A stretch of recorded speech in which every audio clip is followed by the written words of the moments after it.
Tingkatan kultivasi Doki merupakan sistem kekuatan utama dalam dunia BTTH yang menentukan seberapa kuat seorang tokoh tersebut. Di dunia ini mengajarkan bahwa kehormatan dan status hanya diberikan kepada mereka yang memiliki kekuatan. Tanpa kemampuan kultivasi yang memadai, seseorang tidak akan memiliki pengaruh apapun dalam tatanan sosial di dunia Battle Through the Heaven. Kali ini kita akan bahas tingkatan kultivasi di benua Doki atau Battle Through the Heaven, guys. Nah, sebelum lanjut, jangan lupa untuk like dan subscribe ya. Tingkatan kultivasi di BTTH dibagi dalam beberapa level utama yang mewakili perkembangan kekuatan Doki seseorang dari tahap pemula hingga mencapai tahap dewa. Tiap level umumnya menggunakan istilah Do. Istilah Do mungkin sedikit membingungkan, namun dalam konteks bela diri, Do memiliki arti pertempuran atau berjuang. Nah, dalam bahasa Indonesia, Do dapat diartikan melawan, berkelahi, atau bertarung. Dalam setiap kelas Doki, ada level yang ditunjukkan sebagai bintang. Saat Anda mencapai 9 bintang, Anda memiliki potensi untuk meningkatkan kelas Anda. Misalnya Doze, bintang 9 akan naik ke Doshe dengan peningkatan atau terobosan Doki berikutnya. Senjangan antar setiap bintang akan meningkat saat seseorang naik ke kelas yang lebih tinggi dan kesulitan untuk naik juga akan meningkat. 1. Doziki atau Domuri. Tahap awal ini adalah pondasi bagi semua kultivator di dunia BTTH. Ada yang menyebutnya juga sebagai Dozili, ada juga yang menyebutnya sebagai Duanki. Pada tahap ini, seseorang mulai menyerap Doziki untuk memperkuat tubuh, otot, dan tulangnya. Energi ini masih dalam bentuk yang mentah dan belum memiliki kekuatan khusus, bahkan elemental, namun penting untuk tahap persiapan. Proses ini membantu calon praktisi agar tubuhnya siap menerima transformasi energi Doki yang lebih tinggi. 2. Doze atau Do praktisi. Doze mulai membentuk pusaran energi dalam tubuhnya yang berfungsi untuk mengompresi Doziki menjadi Doki. Pada fase ini, energi mulai memiliki bentuk yang lebih terkonsentrasi dan pengguna sudah dapat mempelajari teknik kultivasi dasar. Doki berubah dari warna putih susu tanpa atribut menjadi Doki yang mengandung unsur-unsur tertentu sesuai dengan teknik yang digunakan atau garis darah. Inilah fase awal pemanfaatan Doki dalam berbagai senjata. Nomor 3, Doshe atau Do Master. Dalam tahap ini, Doki berubah dari bentuk gas menjadi cair. Praktisi sudah dapat menciptakan pelindung Doki di sekeliling tubuhnya yang juga disebut sebagai jubah Doki. Kemampuan bertarungnya meningkat pesat karena energi yang digunakan kini jauh lebih padat dan terfokus. Ini menandai awal dari penggunaan Doki untuk keperluan ofensif dan defensif yang lebih kompleks. Yang keempat, Dadoshe atau Do Grandmaster. Transformasi energi kembali terjadi dari bentuk cair ke bentuk padat berupa kristal tidak beraturan yang juga disebut sebagai Do Kristal. Doki dapat dikeluarkan dari tubuh untuk melapisi senjata dan menciptakan armor.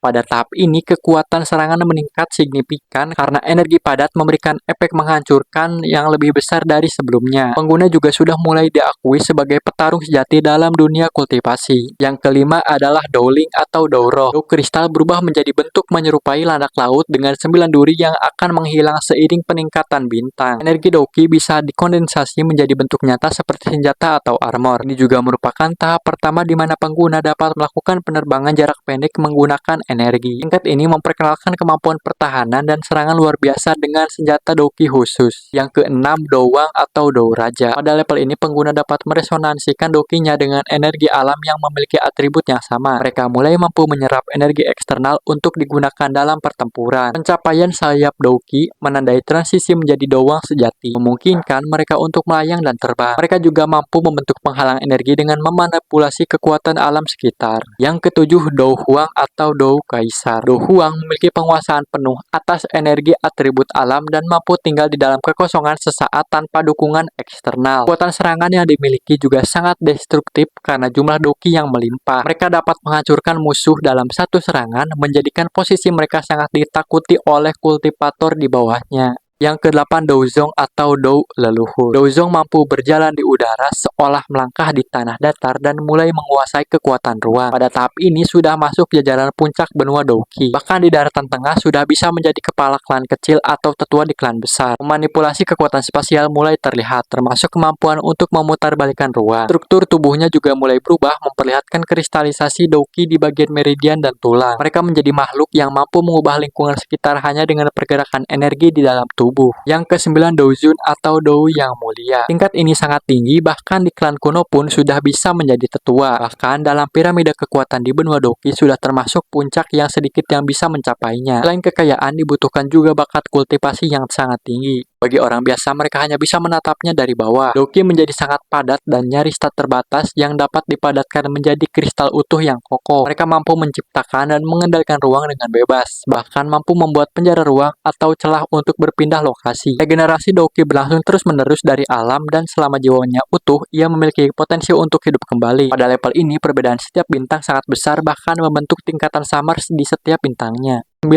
siklus puncak mulia. Puncak Doujun sedikit berbeda dengan puncak pada ranah sebelumnya. Di puncak level Doujun, seseorang menghadapi tantangan besar untuk naik ke level Douseng. Setiap siklus dari 1 sampai 9 membutuhkan energi Douki yang setara dengan total yang dibutuhkan untuk naik dari bintang 1 ke bintang 9 di level Doujun. Dan tahap inilah yang menjadi jurang besar bagi praktisi di benua Douki. Tanpa bakat atau kekayaan besar seperti 8 alam klan kuno, hampir mustahil melewatinya. Banseng atau setengah suci. Setelah siklus ke-9 pada tingkatan Doujun puncak, maka kultivasi akan mencapai ranah Banseng atau semi suci. Ini adalah tahap transisi dari tingkatan kultivasi yang lebih tinggi. Bisa dibilang Banseng merupakan semu Douseng. Meskipun semi suci, namun Banseng sudah bisa dikatakan sudah masuk kategori Sain karena jarak kekuatannya sangat jauh dari Doujun puncak. Tingkatan Banseng ini sendiri dibagi lagi menjadi tingkat rendah, menengah, dan tingkat lanjutan. Yang ke-10 Douseng atau Dou orang suci. Tingkatan ini menandai kekuatan yang mampu membelah gunung dan menghancurkan ruang hanya dengan isyarat. Saking bedanya level ini dari sebelumnya, seorang Douseng bintang 1 bisa mengalahkan puluhan Doubanseng puncak. Pada level ini hampir mustahil untuk mengalahkan seorang yang 1 bintang lebih kuat kecuali punya teknik khusus. Dan setiap tingkatan bintang sangat lebar sehingga memiliki tingkatan lagi yaitu rendah, menengah, dan lanjutan. Garis darah leluhur Doudi hampir tidak dapat membantu kecepatan latihan lagi, sehingga hanya usaha sendiri yang dapat melakukannya. Pengguna juga mencapai keilahian sehingga dapat menciptakan benda bahkan dunia kecil dari kehampaan dan memanipulasi